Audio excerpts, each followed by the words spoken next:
क्या आपने कभी सोचा है कि हमारे माँ बाप के साथ किए गए बुरे बर्ताव का हमारी जिंदगी पर क्या असर पड़ सकता है? यह कहानी एक बेटे और बहू के रिश्ते की है, जहां लालच और खुदगर्जी ने एक परिवार को तोड़ा और बूढ़े बाप पर जुल्म की इंतहा कर दी। फिर जब बूढ़े ने दिल पर पत्थर रखकर बद्दुआ दी, तो उस जालिम बहू के साथ कुदरत ने जो किया, जिसे सुनकर पूरे मोहल्ले वाले रो पड़े। इसलिए आज की यह दास्तान आपको जरूर सुनना चाहिए। शहर के किनारे बसे एक मोहल्ले में अब्दुल रहीम मियां अपनी बीवी के इंतकाल के बाद अपने बेटे फरहान के साथ अकेले रहते थे। अब्दुल रहीम मियां की उम्र 65 साल से ज्यादा हो चुकी थी। वो एक बाकमाल इंसान थे, जिन्होंने अपनी जिंदगी ईमानदारी और मेहनत से गुजारी थी। फरहान सिर्फ 30 साल का था। वह एक छोटा सा कारोबार चलाता था और अपने वालिद की खिदमत बड़े प्यार से करता था। फरहान हमेशा से ही अपने अब्बू का लाडला था, क्योंकि वह घर का इकलौता बेटा था। उसकी दो बहनें थीं, जो शादी के बाद अपने ससुराल में खुशी से रह रही थीं। एक दिन मोहल्ले के इकबाल चाचा ने फरहान के लिए रिश्ता लेकर आए। भाई साहब, मैंने फरहान के लिए एक निहायत ही खूबसूरत और नेक लड़की देखी है। उसका नाम जेबा है। वो मेरे रिश्ते में भतीजी लगती है। उसके वालिदैन मेरे पुराने दोस्त हैं। लड़की पढ़ी लिखी है और घर के कामकाज में माहिर है। अब्दुल रहीम मियां ने अपने बेटे से बात की। फरहान ने कहा, अब्बू, आप जैसा मुनासिब समझें, मैं आपके फैसले से खुश हूं। इस तरह रिश्ता पक्का हुआ और 2 महीने बाद फरहान और जेबा की शादी हुई। शादी बड़ी धूमधाम से हुई। सारा मोहल्ला दावत में शामिल हुआ। अब्दुल रहीम मियां ने अपनी सारी जमा पूंजी से बेटे की शादी करवाई, ताकि किसी चीज की कमी ना रहे। जब जेबा ससुराल आई, तो घर में रौनक आ गई। फरहान की बीवी काफी खूबसूरत थी। लंबे बाल, गोरा रंग और शर्मीली आंखें। वो मुस्कुराती हुई दुल्हन की तरह ससुराल आई थी। पहले कुछ दिन तो सब कुछ अच्छा चल रहा था। जेबा घर के काम में हाथ बटाती, अब्दुल रहीम मियां की खिदमत करती और फरहान के साथ प्यार भरी बातें करती। लेकिन शादी के 1 महीने बाद जेबा का रंग रूप बदलने लगा। वो अब अपने ससुर से बात करते वक्त मुंह फुलाए रखती, छोटी छोटी बातों पर गुस्सा करती और अपने शौहर से भी शिकायतें करती। मियां, ये घर कितना छोटा है। मेरी सहेलियों के घर इससे कहीं बड़े हैं और आपके अब्बू तो हर वक्त मुझसे काम करवाते रहते हैं। फरहान हैरान था। उसने कभी नहीं सोचा था कि जेबा इस तरह से बदल जाएगी। वो अपनी बीवी को समझाने की कोशिश करता। जेबा, अब्बू बूढ़े हो चुके हैं। उनकी खिदमत करना हमारा फर्ज है और हमारा घर इतना बुरा भी नहीं है। अल्लाह ने जो दिया है उसमें खुश रहना चाहिए। लेकिन जेबा नहीं मानती। वो अपनी नई नई फरमाइशें लेकर आती और जब फरहान मना करता तो रूठ जाती। धीरे धीरे उसका असली चेहरा सामने आने लगा था। वो एक लालची और खुदगर्ज औरत थी, जिसे सिर्फ अपने आराम और शौक से मतलब था। जेबा के ससुराल आने के बाद घर का माहौल बिल्कुल बदल गया था। पहले जहां सुकून और मोहब्बत का माहौल था, वहां अब झगड़े और तनाव का माहौल हो गया था। अब्दुल रहीम मियां को यह सब देखकर बहुत दुख होता था। वे अक्सर अकेले में बैठकर रोते और अल्लाह से दुआ करते कि उनके बेटे के घर में फिर से खुशियां लौट आएं। एक दिन जब फरहान काम पर गया हुआ था, अब्दुल रहीम मियां अपने कमरे में नमाज पढ़ रहे थे। नमाज के बाद वे थोड़ा आराम करना चाहते थे। उन्होंने जेबा को आवाज दी, बेटी जेबा, जरा मेरे लिए एक गिलास पानी ला दो। जेबा, जो अपने कमरे में आईने के सामने अपने बाल संवार रही थी, गुस्से से बोली, अब्बू, मैं अभी मशगूल हूं, थोड़ी देर बाद ले आऊंगी। अब्दुल रहीम मियां ने फिर से आवाज लगाई, बेटी, मैं बहुत प्यासा हूं, बस एक गिलास पानी ही तो मांग रहा हूं। इस बार जेबा गुस्से से बाहर आई और कहा, अल्लाह का शुक्र है कि आपके पैर चलते हैं। अपने आप जाकर पानी पी लीजिए। मैं कोई नौकरानी नहीं हूं जो हर वक्त आपकी खिदमत करती रहूं। अब्दुल रहीम मियां को जेबा के इस व्यवहार से गहरा सदमा लगा। उनकी आंखों से आंसू छलक पड़े। वे धीरे धीरे अपने कमरे से बाहर निकले और रसोई की तरफ चले गए। उनके हाथ कांप रहे थे और पैर लड़खड़ा रहे थे। उन्होंने मुश्किल से पानी का गिलास भरा और पीने लगे, लेकिन हाथ कांपने के कारण गिलास गिर गया और चूर चूर हो गया। जेबा यह देखकर और गुस्से में आ गई। देखिए क्या कर दिया आपने। अब मुझे यह सब साफ करना पड़ेगा। आप तो बस परेशानी ही खड़ी करते हैं इस घर में। अब्दुल रहीम मियां के अंदर एक टीस उठी। उन्होंने कभी नहीं सोचा था कि उनकी बहू इस तरह से उनसे बात करेगी।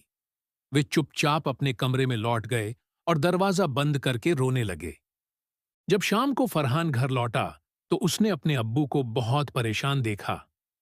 अब्बू, क्या हुआ? आप इतने परेशान क्यों हैं? अब्दुल रहीम मियां ने अपने बेटे को सारी बात बताई। फरहान को अपनी बीवी के इस व्यवहार पर बहुत गुस्सा आया। वह सीधे जेबा के पास गया और उससे पूछा, यह मैं क्या सुन रहा हूं? तुमने अब्बू के साथ ऐसा सुलूक किया? जेबा ने अपनी सफाई में कहा, मियां, आपके अब्बू को तो बस मुझसे परेशान करने का बहाना चाहिए। मैं अपने बाल संवार रही थी तो उन्होंने मुझे पानी लाने के लिए कहा। बस इतनी सी बात पर वह रोने लगे। आप उन्हें इतना महत्व क्यों देते हैं? हम अपनी जिंदगी अपने तरीके से जीना चाहते हैं, तो इसमें बुराई क्या है? फरहान अपनी बीवी की बातें सुनकर हैरान रह गया। उसने कभी नहीं सोचा था कि जेबा इतनी बेरहम हो सकती है। वह अपनी बीवी को समझाने लगा, जेबा, अब्बू हमारे लिए सब कुछ है।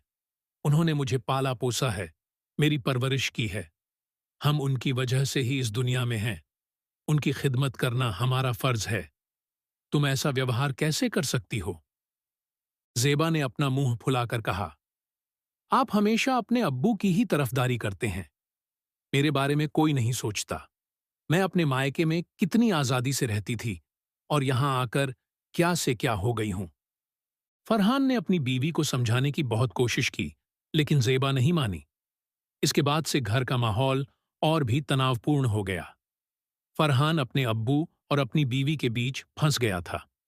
वह दोनों को खुश रखना चाहता था, लेकिन यह असंभव लग रहा था। जैसे जैसे दिन बीतते गए, जेबा का व्यवहार अब्दुल रहीम मियां के प्रति और भी ज्यादा कठोर होता गया। उसने अब अपना असली चेहरा दिखाना शुरू कर दिया था। वह अब घर में राज करना चाहती थी और अब्दुल रहीम मियां को एक बोझ समझती थी। एक दिन जब फरहान काम पर था, जेबा ने अब्दुल रहीम मियां के कमरे का सामान बाहर निकालना शुरू कर दिया। वह उनका पलंग, उनकी किताबें और उनके कपड़े सब बाहर घर के पिछवाड़े में एक छोटे से कमरे में रख रही थी। यह कमरा पहले स्टोर रूम था, जिसमें पुरानी चीजें रखी जाती थीं। जब अब्दुल रहीम मियां मस्जिद से नमाज पढ़कर लौटे, तो उन्होंने देखा कि उनका सारा सामान बाहर रखा हुआ है। वे हैरान होकर जेबा से पूछे, बेटी, यह क्या हो रहा है? मेरा सामान बाहर क्यों रखा है? जेबा ने बिना किसी हिचकिचाहट के जवाब दिया, अब्बू, हमने सोचा है कि आप अब पिछवाड़े वाले कमरे में रहेंगे। वह ज्यादा शांत है और आपको वहां कोई परेशान नहीं करेगा। हमें अपने बड़े कमरे की जरूरत है, क्योंकि मैं अपने मायके से और सामान लाना चाहती हूं। अब्दुल रहीम मियां को जेबा की बात सुनकर बहुत दुख हुआ। वह कमरा, जिसमें वे सालों से रह रहे थे, उसे छोड़ना उनके लिए बहुत मुश्किल था। लेकिन उन्होंने अपने आंसू छुपाते हुए कहा, ठीक है बेटी, जैसी तुम्हारी मर्जी। उन्होंने अपना सामान उठाया और धीरे धीरे पिछवाड़े वाले कमरे में जाने लगे। लेकिन रास्ते में उनका पैर फिसल गया और वे गिर गए। उनके हाथ से उनकी किताबें गिर गईं और चारों तरफ बिखर गईं। जेबा ने यह देखा, लेकिन उसने मदद करने की बजाय कहा, अब देखिए, आपने सारा सामान बिखरा दिया। मैंने कितनी मुश्किल से सफाई की थी। अब्दुल रहीम मियां ने खुद ही अपना सामान उठाया और अपने नए कमरे में चले गए। वहां पहुंचकर उन्होंने देखा कि कमरा बहुत गंदा और धूल भरा था। खिड़कियां टूटी हुई थीं और छत से पानी रिस रहा था। यह देखकर उनकी आंखों से आंसू बहने लगे। उन्होंने अपने जीवन में कभी नहीं सोचा था कि उनके अपने ही घर में उनके साथ ऐसा सुलूक किया जाएगा। जब शाम को फरहान घर लौटा तो उसने देखा कि उसके अब्बू पिछवाड़े वाले कमरे में हैं। उसने जेबा से पूछा, अब्बू, पिछवाड़े वाले कमरे में क्यों हैं? उनका कमरा तो यहां था। जेबा ने अपनी मनमानी सफाई दी, मियां, वह कमरा बहुत अच्छा है, वहां शांति है और अब्बू को कोई परेशान नहीं करेगा। हमें इस बड़े कमरे की जरूरत है क्योंकि मैं अपना सामान रखना चाहती हूं।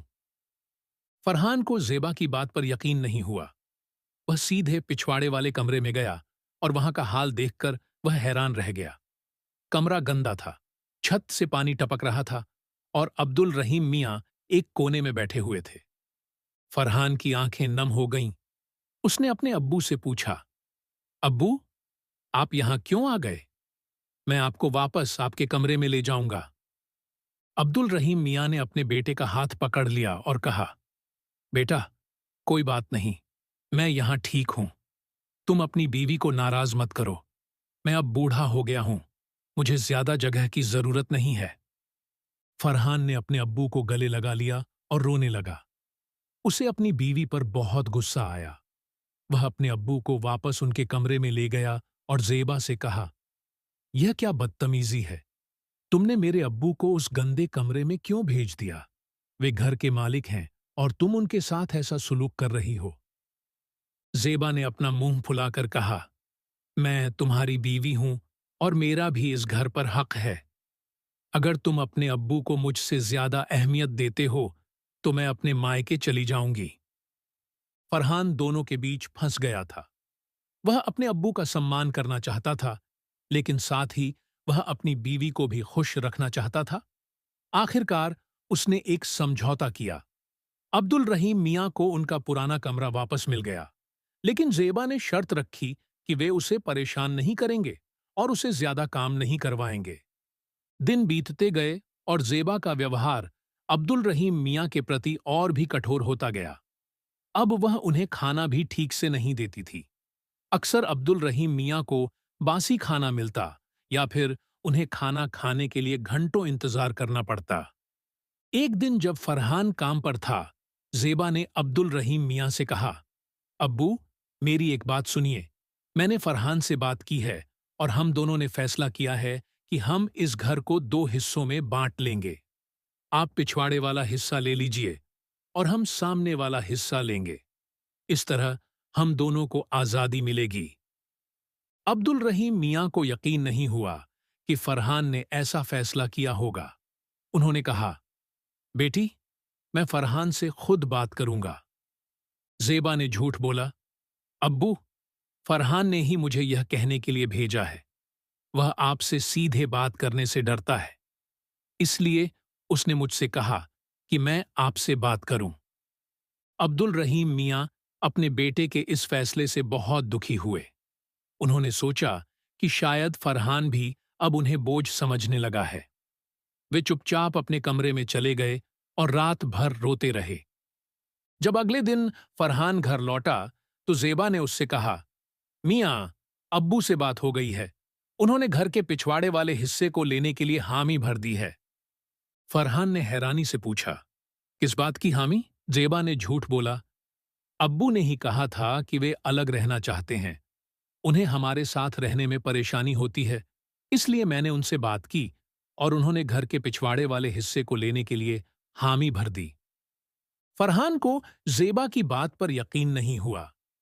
वह सीधे अपने अब्बू के पास गया और पूछा, अब्बू, क्या आप सच में हमसे अलग रहना चाहते हैं? अब्दुल रहीम मियां ने आंसू भरी आंखों से कहा, बेटा, तूने ही तो यह फैसला किया है। जेबा ने मुझे बताया कि तूने घर को 2 हिस्सों में बांटने का फैसला किया है। फरहान को अब समझ में आया कि जेबा ने दोनों से झूठ बोला है। उसने गुस्से से जेबा को बुलाया और पूछा, तुमने मेरे और अब्बू के बीच झूठ क्यों बोला? तुम हमारे रिश्ते को खराब करना चाहती हो? जेबा ने अपनी सफाई में कहा, मियां, मैंने सोचा कि इस तरह हम सबको आजादी मिलेगी। अब्बू को अपना वक्त मिलेगा और हमें अपनी जिंदगी जीने की आजादी मिलेगी। फरहान ने अपनी बीवी को कड़ी नसीहत दी, जेबा, मैं अपने अब्बू को कभी अलग नहीं करूंगा। वे मेरे लिए सब कुछ हैं। अगर तुम मेरे साथ रहना चाहती हो तो तुम्हें मेरे अब्बू का सम्मान करना होगा। जेबा ने अपना मुंह फुलाकर कहा, हमेशा आपके अब्बू की ही बात होती है, मेरे बारे में कोई नहीं सोचता। उसके बाद जेबा ने और भी ज्यादा जुल्म करना शुरू कर दिया। वह अब्दुल रहीम मियाँ को खाना खाने के लिए पूरे घर से अलग कर देती। उन्हें अपने कमरे में ही खाना खाना पड़ता। कभी कभी तो वह उन्हें खाना देना ही भूल जाती। और जब अब्दुल रहीम मियाँ खाने के लिए पूछते तो वह गुस्से से कहती, मेरे पास और भी काम है, हर वक्त आपको ही खाना खिलाऊं क्या? जेबा के दिमाग में अब एक नई योजना आई। वह फरहान को अपने अब्बू से दूर करना चाहती थी ताकि वह पूरे घर पर राज कर सके। उसने एक दिन फरहान से कहा, मियाँ, मैंने सोचा है कि हमें अपना अलग घर बना लेना चाहिए। यह घर बहुत छोटा है और हम यहाँ आराम से नहीं रह सकते। फरहान ने अपनी बीवी को समझाया, जेबा, हमारे पास इतना पैसा नहीं है कि हम अभी नया घर बना सकें, और मैं अपने अब्बू को अकेला छोड़कर कैसे जा सकता हूं। जेबा ने अपनी चाल चली, मैंने सुना है कि घर के सामने वाला प्लॉट बिक रहा है। हम उसे खरीद सकते हैं और वहां अपना नया घर बना सकते हैं। इस तरह हम अब्बू के पास भी रहेंगे और हमें अपनी आजादी भी मिलेगी। फरहान को जेबा की बात अच्छी लगी। उसने सोचा कि इस तरह वह अपने अब्बू के पास भी रहेगा और अपनी बीवी को भी खुश रख सकेगा। उसने जेबा से कहा, यह अच्छा आइडिया है, मैं कल ही उस प्लॉट के मालिक से बात करूंगा।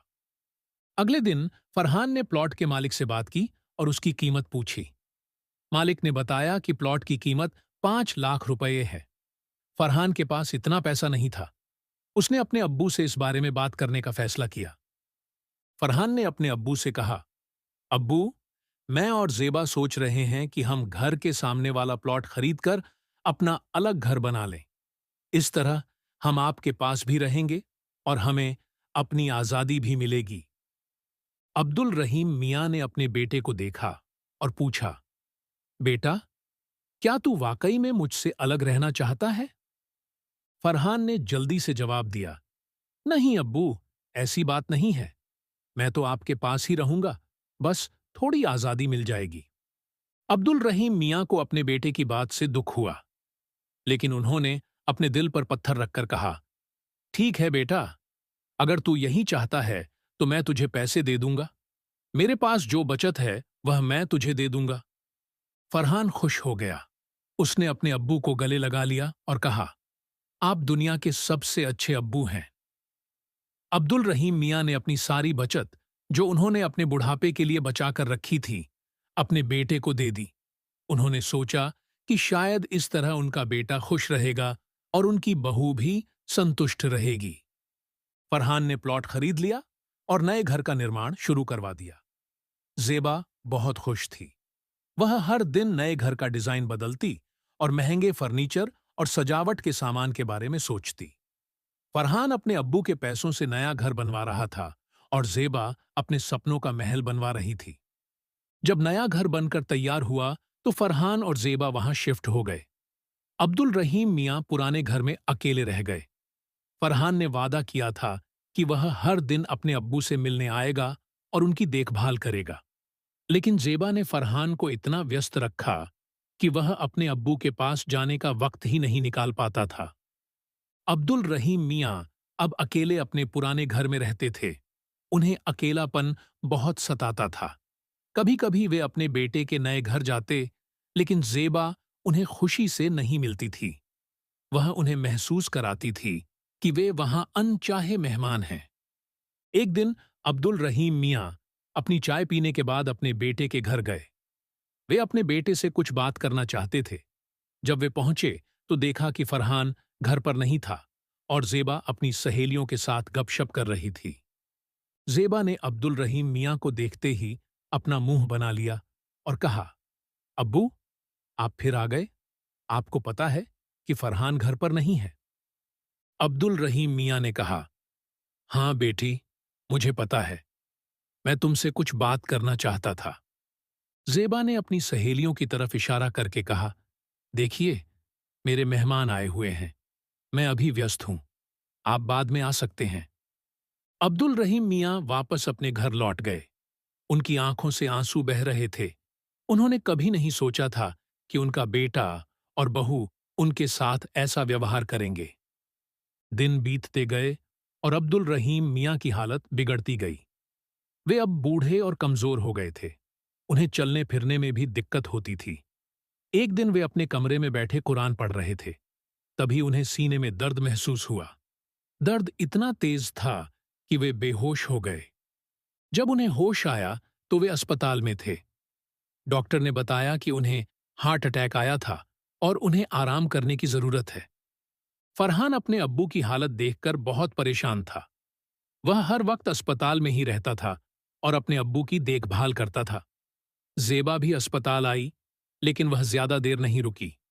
उसने फरहान से कहा, मियां, मैं घर जा रही हूं। मुझे अभी बहुत काम है। आप अब्बू के पास रहिए। फरहान ने अपनी बीवी को जाने दिया और खुद अपने अब्बू के पास रहा। उसे अब एहसास हो रहा था कि उसने अपने अब्बू के साथ कितना बुरा व्यवहार किया है। उसने अपने अब्बू से माफी मांगी। अब्बू, मुझे माफ कर दीजिए। मैं आपका अच्छा बेटा नहीं बन पाया। अब्दुल रहीम मियां ने अपने बेटे का हाथ थामा और कहा, बेटा, तुम मेरे लाडले हो। मैंने तुम्हें माफ कर दिया है। तुम अपनी जिंदगी खुशी से जियो। कुछ दिनों बाद अब्दुल रहीम मियां को अस्पताल से छुट्टी मिल गई। फरहान ने अपने अब्बू को अपने नए घर में ले जाने का फैसला किया। उसने जेबा से कहा, अब्बू अब हमारे साथ रहेंगे। मैं उन्हें अब अकेला नहीं छोड़ूंगा। जेबा को यह बात बिल्कुल पसंद नहीं आई। उसने फरहान से कहा, मियां, आपको पता है कि हमारा घर छोटा है। अब्बू के लिए यहां जगह नहीं है। वे अपने घर में ही ठीक रहेंगे। फरहान ने अपनी बीवी को समझाने की कोशिश की। जेबा, अब्बू अब बीमार हैं। उन्हें हमारी देखभाल की जरूरत है। मैं उन्हें अकेला नहीं छोड़ सकता। जेबा ने अपना मुंह फुलाकर कहा, आप हमेशा अब्बू की ही बात सुनते हैं। मेरी कोई अहमियत नहीं है। अगर अब्बू यहां आए तो मैं यहां नहीं रहूंगी। फरहान ने अपनी बीवी की धमकी को नजरअंदाज किया और अपने अब्बू को अपने नए घर में ले आया। उसने अपने कमरे के पास ही एक छोटा सा कमरा अपने अब्बू के लिए तैयार किया। वह अब अपने अब्बू की हर जरूरत का ख्याल रखता था। जेबा इस बात से बहुत नाराज थी। वह अब्दुल रहीम मियां से और भी बुरा व्यवहार करने लगी।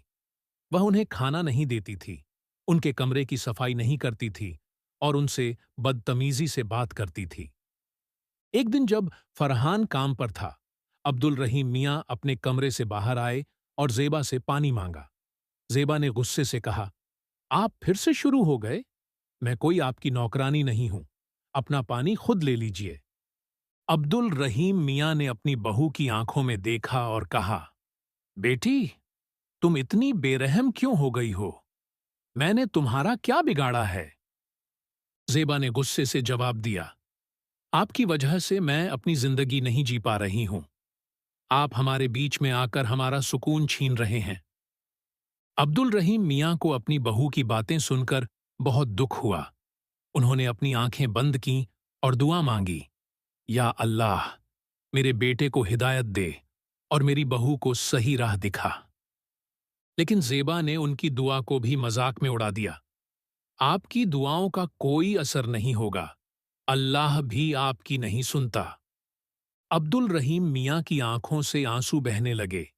उन्होंने अपने कमरे में जाकर सजदे में गिर गए और अल्लाह से दुआ मांगने लगे। एक दिन जब फरहान काम पर था, जेबा ने अपनी सहेलियों को घर बुलाया। वे सभी बैठकर गपशप कर रही थीं और हंस हंस कर शोर मचा रही थीं। अब्दुल रहीम मियां उस वक्त नमाज पढ़ रहे थे। जब वे नमाज पढ़कर उठे तो उन्होंने सहेलियों का शोर सुना।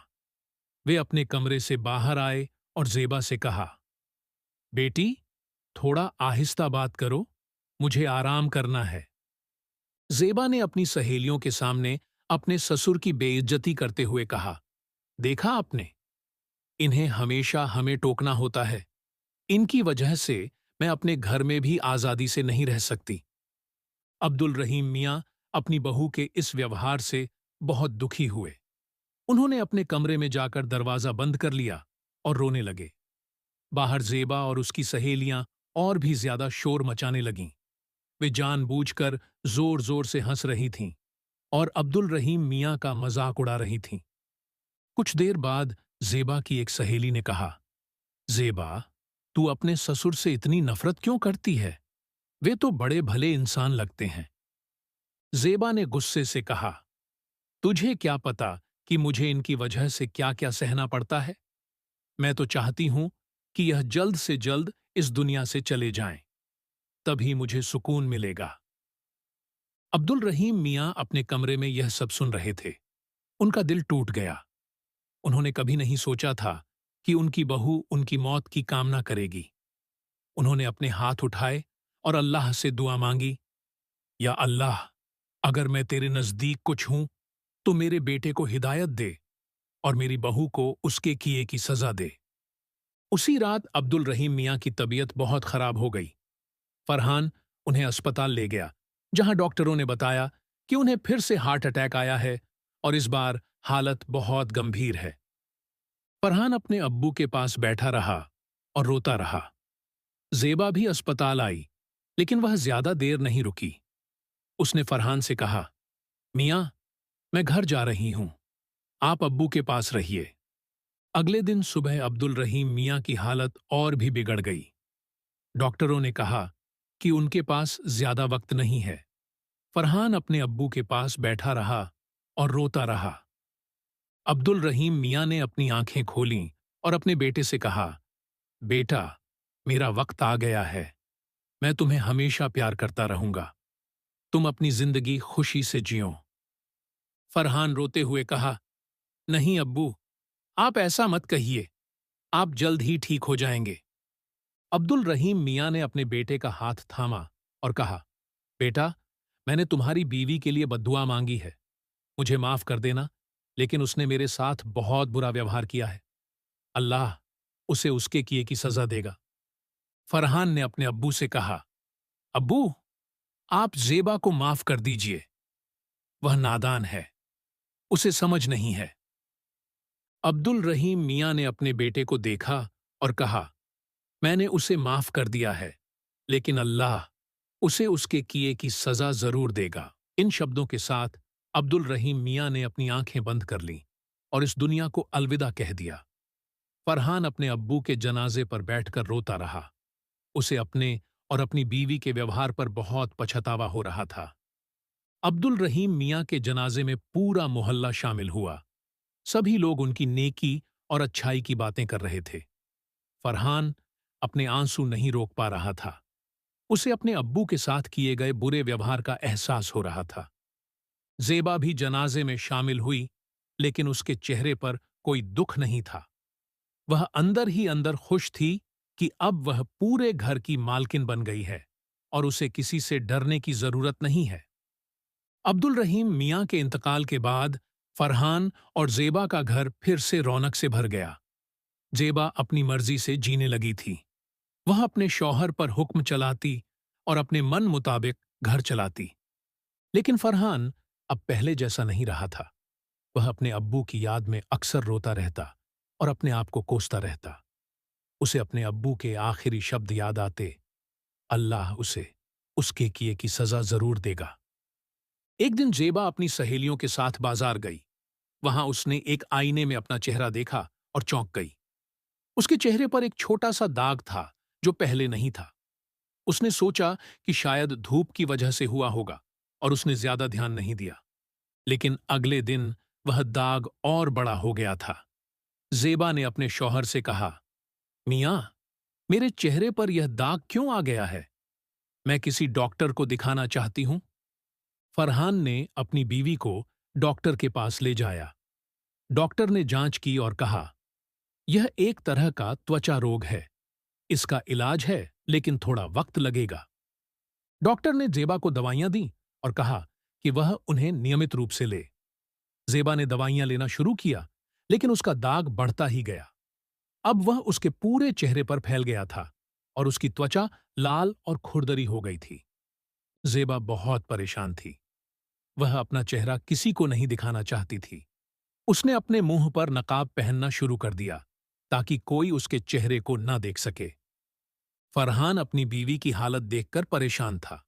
उसने कई डॉक्टरों को दिखाया, लेकिन किसी ने भी ज़ेबा की बीमारी का सही इलाज नहीं बताया। एक डॉक्टर ने कहा, यह एक दुर्लभ त्वचा रोग है। इसका इलाज संभव है, लेकिन बहुत महंगा है। फरहान ने अपनी सारी बचत जेबा के इलाज पर खर्च कर दी, लेकिन कोई फायदा नहीं हुआ। जेबा की हालत दिन ब दिन बिगड़ती गई। अब उसके पूरे शरीर पर दाग फैल गए थे और उसे हर वक्त खुजली और जलन होती थी। एक दिन जेबा की एक सहेली उसे मिलने आई। उसने जेबा को देखा और चौंक गई। जेबा ने अपनी सहेली से कहा, देख रही हो मेरी हालत, मैं इस बीमारी से परेशान हो गई हूं। कोई भी डॉक्टर मुझे ठीक नहीं कर पा रहा है। जेबा की सहेली ने कहा, जेबा, तूने अपने ससुर के साथ बहुत बुरा व्यवहार किया था। कहीं यह उनकी बद्दुआ का असर तो नहीं? जेबा ने अपनी सहेली की बात सुनकर उसे डांट दिया। बकवास मत कर, ऐसा कुछ नहीं होता। यह बस एक बीमारी है और मैं जल्द ही ठीक हो जाऊंगी। लेकिन जेबा के मन में अब एक डर बैठ गया था। उसे अपने ससुर के आखिरी शब्द याद आ रहे थे, अल्लाह उसे उसके किए की सजा जरूर देगा। जेबा की हालत और भी बिगड़ती गई। अब वह अपने बिस्तर से भी नहीं उठ पाती थी। उसके पूरे शरीर पर दाग और छाले पड़ गए थे और उसे हर वक्त दर्द होता था। फरहान अपनी बीवी की सेवा करता, लेकिन उसे भी अब अपने अब्बू की बद्दुआ पर यकीन होने लगा था। एक रात जेबा की हालत बहुत बिगड़ गई। उसे सांस लेने में तकलीफ हो रही थी और वह दर्द से कराह रही थी। फरहान उसे अस्पताल ले गया, जहां डॉक्टरों ने कहा कि उसकी हालत बहुत गंभीर है और वे कुछ नहीं कर सकते। जेबा ने अपने पति से कहा, मियां, मुझे माफ कर दीजिए। मैंने आपके अब्बू के साथ बहुत बुरा व्यवहार किया था। मुझे उनकी बद्दुआ लग गई है। फरहान ने अपनी बीवी का हाथ थामा और कहा, जेबा, मैंने तुम्हें माफ कर दिया है, लेकिन शायद अल्लाह ने नहीं किया। तुमने मेरे अब्बू के साथ बहुत बुरा व्यवहार किया था। जेबा रोने लगी और कहा, मियां, मैं अब्बू से माफी मांगना चाहती हूं, लेकिन अब बहुत देर हो चुकी है। मैंने उनके साथ जो किया, उसका मुझे बहुत अफसोस है। फरहान ने अपनी बीवी को गले लगा लिया और कहा, जेबा, हम दोनों ने बहुत बड़ी गलती की है। हमने अपने बुजुर्गों की इज्जत नहीं की और अब हमें उसकी सजा मिल रही है। जेबा ने अपने पति से कहा, मियां, मुझे एक वादा करिए। अगर आप फिर से शादी करें तो अपनी अगली बीवी को मेरी कहानी जरूर बताएं, ताकि वह अपने बुजुर्गों की इज्जत करे। फरहान ने अपनी बीवी से वादा किया और उसका हाथ थामे रहा। जेबा की हालत लगातार बिगड़ती गई और कुछ घंटों बाद उसने दम तोड़ दिया। फरहान अपनी बीवी के जनाजे पर बैठकर रोता रहा और अल्लाह से अपने और अपनी बीवी के गुनाहों की माफी मांगता रहा। जेबा की मौत के बाद फरहान अपने पुराने घर में अकेला रहने लगा। वह अपने अब्बू के कमरे में बैठकर घंटों रोता रहता और उनसे माफी मांगता रहता। उसे अपने और अपनी बीवी के व्यवहार पर बहुत पछतावा हो रहा था। एक दिन वह अपने अब्बू की कुरान पढ़ रहा था। तभी उसकी नजर एक आयत पर पड़ी और आपका रब फरमाता है कि उसके सिवा किसी की इबादत ना करो और मां बाप के साथ अच्छा सुलूक करो। अगर उन दोनों में से कोई एक या दोनों तुम्हारे पास बुढ़ापे को पहुंच जाए तो उनसे उफ तक ना कहो, ना उन्हें झिड़को और उनसे नरमी और अदब से बात करो। फरहान इस आयत को पढ़कर फूट फूट कर रोने लगा। उसने अपने मां बाप के साथ अच्छा सुलूक नहीं किया था और इसके लिए उसे और उसकी बीवी को बहुत बड़ी कीमत चुकानी पड़ी थी। फरहान ने अपनी जिंदगी में एक नई शुरुआत करने का फैसला किया। उसने अपना पुराना घर एक अनाथालय को दान कर दिया और खुद एक छोटे से कमरे में रहने लगा। वह अपनी कमाई का एक बड़ा हिस्सा गरीबों और जरूरतमंदों की मदद में खर्च करता और हर दिन अपने अब्बू की कब्र पर जाकर उनसे माफी मांगता। फरहान अब अपने मोहल्ले के बुजुर्गों की सेवा में अपना वक्त बिताता। वह उनके लिए खाना बनाता, उनकी दवाइयां लाता और उनसे बातें करता। मोहल्ले के लोग उसे अब इज्जत की नजर से देखते और उसे एक नेक इंसान समझते। फरहान अपनी कहानी हर किसी को सुनाता ताकि लोग अपने बुजुर्गों की इज्जत करें और उनकी सेवा करें। वह अक्सर कहता, बुजुर्गों की सेवा करने से अल्लाह खुश होता है और उनकी बद्दुआ से अल्लाह नाराज होता है। फरहान ने अपने जीवन का हर पल अपने गुनाहों की तौबा में बिताया और अल्लाह से दुआ मांगी कि वह उसे और उसकी बीवी को माफ कर दे। इस कहानी से हमें यह सबक मिलता है कि हमें अपने बुजुर्गों की इज्जत करनी चाहिए और उनकी सेवा करनी चाहिए। वे हमारे अनुभव के खजाने हैं और उनकी दुआओं से हमारी जिंदगी में बरकत आती है। बुजुर्गों की बद्दुआ बहुत जल्दी लगती है, इसीलिए हमें हमेशा उनका सम्मान करना चाहिए और उनकी खिदमत करनी चाहिए। अगर कहानी अच्छी लगी हो तो एक लाइक जरूर कर दीजिएगा और हमारे चैनल को जरूर सब्सक्राइब कर लीजिएगा। मिलते हैं एक और खूबसूरत कहानी में। तब तक के लिए अल्लाह हाफिज।